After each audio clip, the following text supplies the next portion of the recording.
महाराष्ट्राच्या नकाशावरती मान्सूनची हालचाल अत्यंत धोकादायक वळणावर पोहोचली आहे। कोकण किनारपट्टी ते विदर्भापर्यंत संपूर्ण वातावरण बदललं आहे।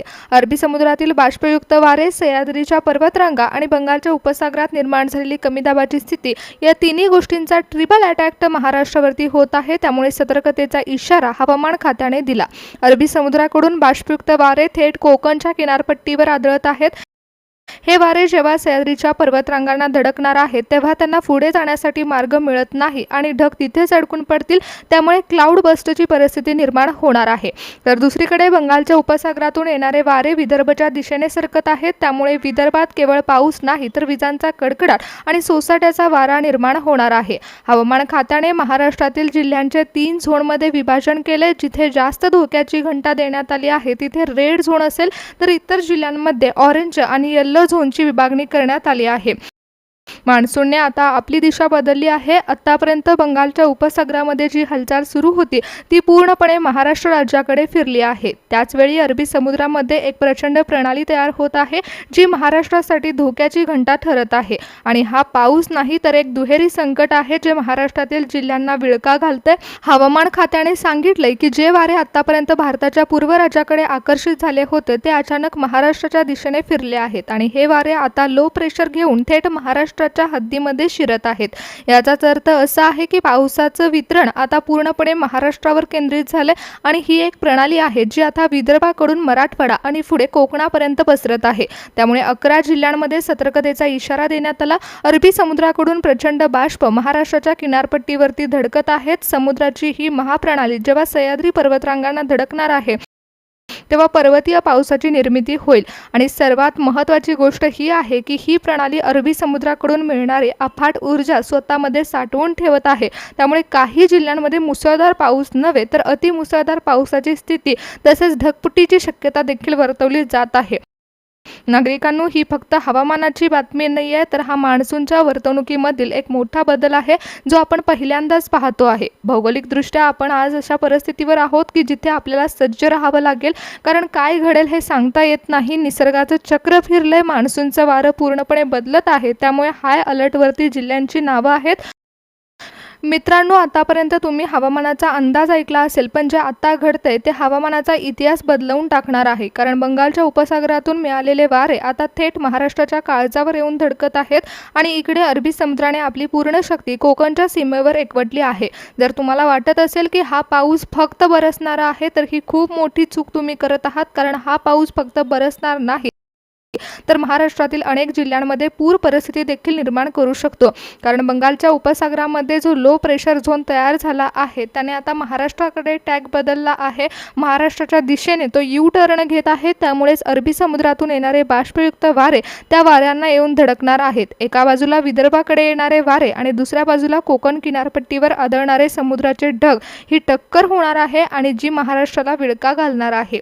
याच कारणामुळे महाराष्ट्रातील वातावरण बिघडेल। फक्त पाऊस नाही तर ढगफुटी सदृश्य पावसाची शक्यता वर्तवली जात आहे। जेव्हा मान्सूनची दिशा बदलत असते तेव्हा साधा पाऊस नाही तर धोकादायक घटना घडतात। त्यामुळेच 11 जिल्ह्यांमध्ये हवामान खात्याने इशारा दिलाय आणि या जिल्ह्यांमध्ये 3 वेगवेगळी संकट आक्रमण करणार आहेत। कुठे ढगफुटी सदृश्य पाऊस होणार आहे तर कुठे वादळी वाऱ्याचा तांडव असेल तर काही जिल्ह्यांमध्ये विजा कोसळण्याची शक्यता आहे। पुढच्या 2च तासांमध्ये जिल्ह्यांवरती ही संकट ओढावू शकतात। अरबी समुद्राने आपली सर्व शक्ती महाराष्ट्राच्या किनारपट्टीवर एकवटली आहे आणि दुसरीकडे बंगालच्या उपसागरातून वारे सह्याद्रीला धडकत आहेत। या भौगोलिक रचनेमुळे कोकण ते विदर्भापर्यंत हवामान खात्याने नवीन रिपोर्ट जारी केलाय। ज्या जिल्ह्यांमध्ये ढगफुटी सदृश्य पावसाचा इशारा देण्यात आलाय तिथे बाष्पांचं प्रमाण जास्त आहे। काहीच मिनिटांमध्ये नद्यांना पूर येऊ शकतो तर काही गटांमध्ये वादळी वाऱ्याच्या पावसाचे जिल्हे आहेत जिथे पाऊस कमी आणि तशी 60 किमी वेगाने वारे वाहतील।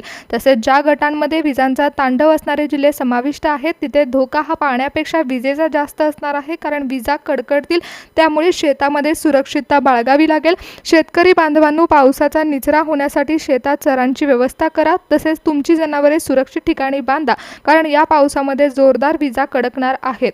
नागरिकांनो, भौगोलिक दृष्टिकोन जाणून घ्या, कारण सह्याद्रीची पर्वतरांग ही नेहमीच कोकणासाठी संरक्षण भिंत मानली गेली होती, पण आजची परिस्थिती वेगळी आहे। अरबी समुद्र कमी दाबाचा जो पट्टा तयार करतो आहे तिथून बाष्पयुक्त वारे हे थेट पश्चिमेकडून कोकणच्या दिशेने प्रचंड वेगाने घुसत आहेत आणि हे वारे जेव्हा सह्याद्रीच्या 800 ते 900 मीटर उंच कड्यांना धडकणार आहेत तेव्हा त्यांना वर जाण्याशिवाय दुसरा मार्गच उरणार नाही।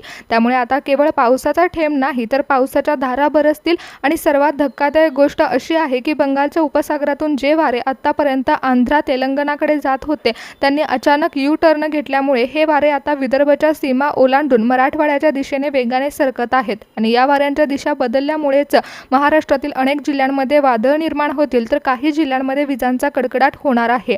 हे वारे जेव्हा मराठवाड्याच्या दिशेने सरकणार आहेत तेव्हा तिथल्या जमिनीवरती पाऊस बरसेल आणि ढगफुटी सदृश परिस्थिती निर्माण होईल। प्रचंड धोका वाढेल, वाऱ्याचा जोर हा वाढणार आहे। ज्या क्षणी नद्यांच्या खोऱ्यामध्ये पावसाचा जोर वाढेल त्या क्षणी किनारपट्टीच्या सकल भागामधील पाणी वाढायला सुरुवात होईल।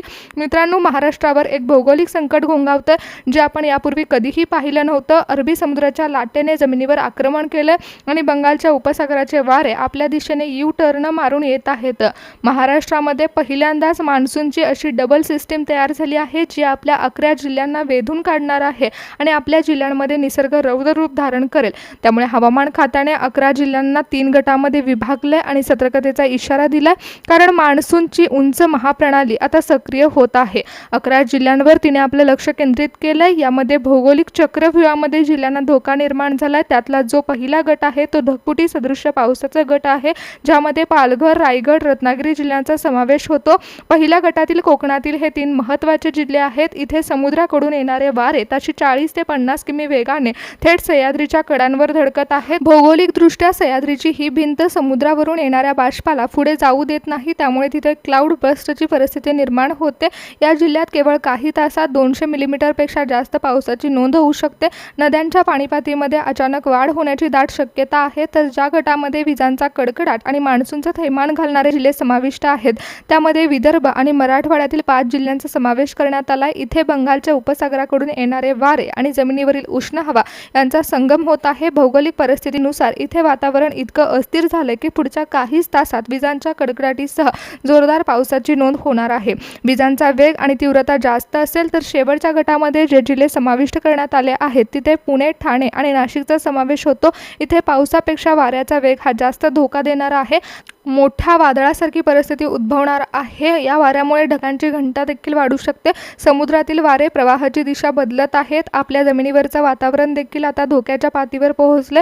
अरबी समुद्रामध्ये जी सिस्टीम तयार झाली आहे त्यामुळे लो प्रेशर झोन तयार होत आहे। काही तासांमध्ये वातावरणातील बदल हे अनेक जिल्ह्यांमध्ये ढगफुटी सदृश पाऊस घडवून आणणार आहेत आणि या जिल्ह्यांमध्ये वादळी वाऱ्याचा धोका निर्माण होत आहे।